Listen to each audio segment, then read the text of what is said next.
Agora nós vamos falar sobre agricultura familiar, né? E já estamos na linha já com o Marcos.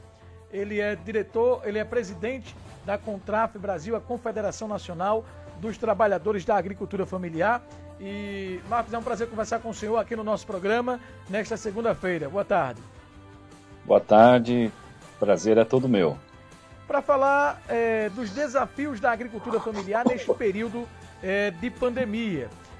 A gente sabe que desde lá a reforma trabalhista e outras medidas que foram tomadas desde o governo Temer, né, a agricultura familiar, assim como outras categorias também de um modo geral, sofreram um abalo grande. E atualmente, como tem sido esse desafio da agricultura familiar de conseguir, de continuar gerando os alimentos para as nossas famílias e mesmo com todos esses cortes que são feitos. O senhor poderia sintetizar para a gente isso aí? A agricultura familiar, ela tem uma capacidade muito grande de resistência, né? Eu sempre costumo dizer que por mais que a gente não receba investimentos significativos do orçamento público, ela por si só é uma forma de resistência e vem resistindo, né, há décadas, há gerações, e cumprindo com esse papel importante de produzir alimentos. Nós fomos uma das poucas categorias, né, do ponto de vista de legislação, que não tivemos nenhum tipo de ajuda do governo federal. Exceção daquelas famílias que fazem parte do CAD único, do Cadastro Único, e que conseguiram de alguma forma acessar o auxílio emergencial de R$600, a grande maioria das famílias de agricultores familiares não receberam nenhum incentivo, nem de auxílio emergencial, e muito menos de políticas públicas, seja de crédito, seja de renda ou até mesmo das políticas de comercialização. Então isso trouxe, né, ao longo desse período da pandemia, uma perda de renda bastante significativa para o espaço rural. Já no final do ano passado, o IBGE apontava que em torno de 45% das famílias de agricultores familiares haviam perdido renda, ou seja, diminuíram a sua capacidade em termos de renda no espaço rural. E agora, recentemente, inclusive semana passada, eu participei de uma conferência com um grupo de pesquisadores, onde as pesquisas apontam que no espaço rural brasileiro a fome voltou a assolar milhares e milhares de famílias. Um dado interessante, inclusive, que aponta aí que em torno de 19 milhões de pessoas brasileiras hoje estão em insegurança alimentar. O que é insegurança alimentar? Não necessariamente passando fome, mas elas estão num processo em que se alimentam sem ter as condições básicas de nutrientes e de quantidade de alimentos. Então, 19 milhões de pessoas estão em insegurança alimentar. E destas, há em torno de 60% que estão morando no espaço rural. Então as pessoas perguntam, mas como é que o cara que está no espaço rural está passando fome, né? Porque, né, então basta ali plantar um pé de macaxeira, mandioca, um milho e tal, e ele vai ter alimentação. Não é bem assim, né? A gente sabe que fazer agricultura, você depende de uma série de fatores, e principalmente aí na região Nordeste, no semiárido, né, você tem muito essa questão de convivência com as questões climáticas, com as condições de produção. Então, se você não tem incentivo, você não tem política pública, é muito provável que as famílias mais descapitalizadas passem por problemas, né, ou de insegurança alimentar ou de fome, infelizmente. Agora, Marcos, o senhor tocou num assunto bastante interessante e o que chama a atenção, eu até falava agora há pouco com Eli Ferreira, que é cientista político, essa politização de tudo no nosso Brasil. É assim na educação, é assim em todas as questões. O Brasil está sempre dividido entre quem apoia o governo e quem não apoia, entre quem é esquerda e quem é direita. E a gente percebe que os agricultores familiares também são afetados com essa divisão. Por exemplo, eu pergunto ao senhor, há diálogo hoje com o governo federal do ponto de vista de programas sociais? Porque há quem diga que programas sociais é coisa de comunista, é coisa que o governo criou para que as pessoas fiquem o tempo todo dependentes. E quando, na verdade, a gente sabe que não é bem por aí. E baseando-se com esse álibi, eles acabam não tendo diálogo, e mais que isso, não destinando os recursos necessários, e o fruto é tudo isso que o senhor acabou de falar aí. Eu pergunto, há algum tipo de diálogo atualmente com o governo com relação à agricultura familiar, reforma agrária e tudo que envolve essa questão? Infelizmente, esse governo não é do diálogo, definitivamente, né? É um governo que não só não recebe as organizações representativas, né? E nós temos por várias vezes pedido audiências com a ministra da Agricultura, com setores mais relacionados a nós, como é um governo que destruiu, inclusive, os mecanismos de participação social. Né? Em governos anteriores, né, nós tínhamos o Conselho Nacional de Segurança Alimentar e Nutricional, o CONSEA, que foi um conselho bastante importante, inclusive, né, ajudou a formatar, a elaborar as principais políticas aí de combate à fome e à desnutrição no nosso país. Nós tínhamos o CONDRAF, o Conselho Nacional de Desenvolvimento Rural, que era um conselho especificamente voltado para o desenvolvimento rural, para discutir as questões da reforma agrária, das comunidades tradicionais, dos agricultores familiares.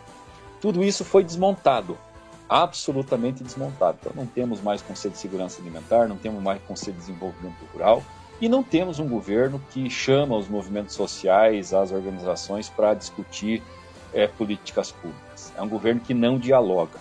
E mais do que não dialogar, é um governo que tem uma posição sobre um determinado modelo de desenvolvimento. O modelo de desenvolvimento, inclusive do espaço rural, que este governo defende, não sei se defende por concepção ou defende por interesses, porque a bancada ruralista, né, as grandes empresas, dão uma sustentação política para outras questões governamentais, mas independente se é por interesses, se é por concepção, o modelo que se desenvolve é um modelo de grandes explorações de terra, concentrado em algumas commodities, em algumas cadeias produtivas, basicamente de exportação, soja, milho, os grandes complexos agroindustriais das grandes empresas, em detrimento exatamente deste modelo envolvente de produção de alimento saudável. Isso tem a ver, inclusive, com o modelo de produção e com o modelo de alimentação da própria população. Ao invés de você ter um modelo que priorize produção de alimento saudável, que coloque na mesa do povo brasileiro alimento fresco, produzido localmente e tal, o quê? Você prioriza um modelo de produção baseado em grandes cadeias produtivas que coloca na mesa do povo brasileiro, mesmo para aqueles que têm condição de comprar comida, alimentos que não são alimentos exatamente. Alimentos ultraprocessados, ultratransformados, né? A partir de poucas cadeias produtivas. Então, isso vai gerando, inclusive, uma insegurança alimentar para a própria população. Hoje, você não tem mais uma diversidade de alimento. Né? Se come 2, 3 tipos de alimento. Né? Eu sempre, quando eu vou para a região Nordeste, eu falo assim, cara, é inconcebível, né?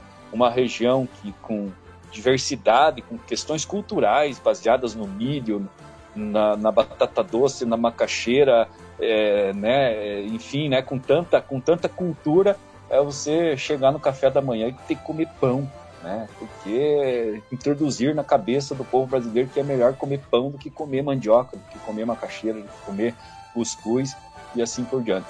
Então, este modelo que o governo defende é um modelo do grande agronegócio, reduzindo a poucas cadeias produtivas a questão produtiva e reduzindo, inclusive, a disponibilidade de alimento. Para quê? Porque isso é lucrativo para eles.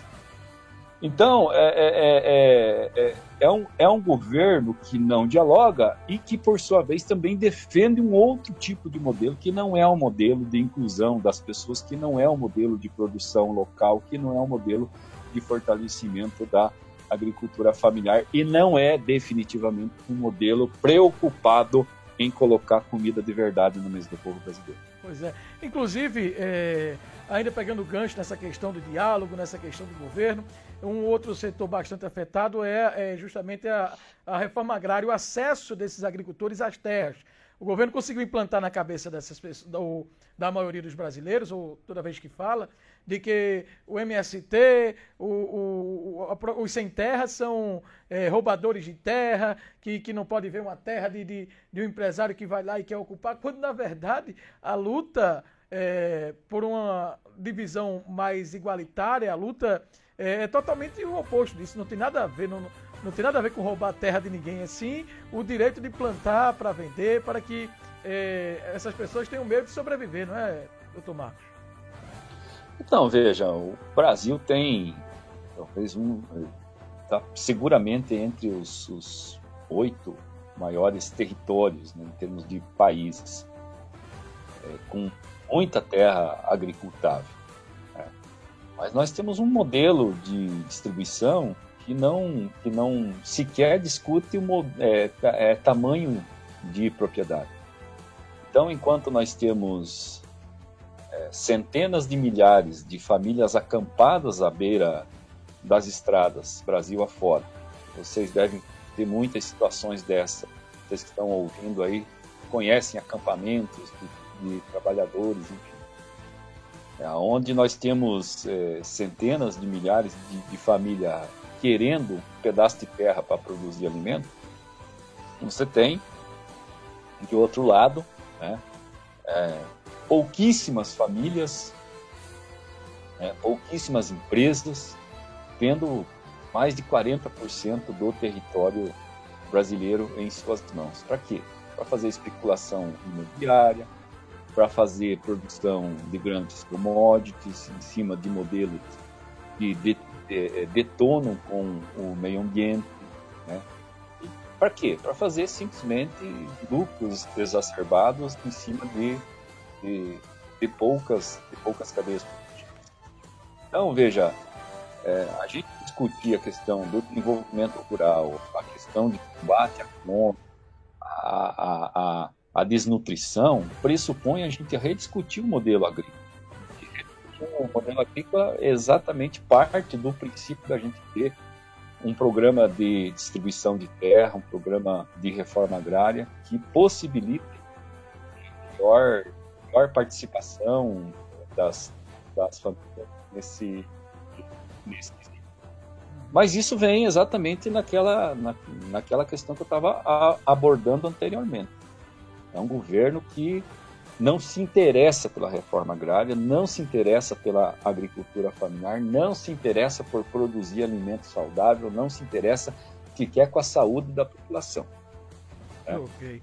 É um governo que defende um modelo de grande concentração de terra, de produção de commodities e de alimentação a partir de alimentos ultra. Isso tem impacto, inclusive, quando a gente está falando de epidemia.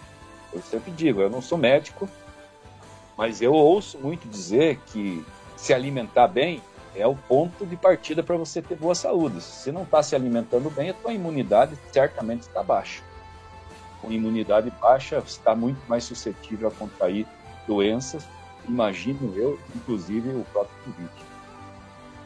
Pois doutor Marcos, para finalizarmos aqui, a gente tem 30 segundos ainda para falar dos congressos, né? Como é que estão os congressos em meio à pandemia, aqueles grandes encontros que sempre são realizados? Por exemplo, aqui a FETRAF em Pernambuco é bastante atuante nesse sentido e no Brasil inteiro, com certeza. Os congressos estão acontecendo de forma remota. Qual o planejamento agora para 2021? De forma sintetizada, por favor, porque a nossa hora já foi embora.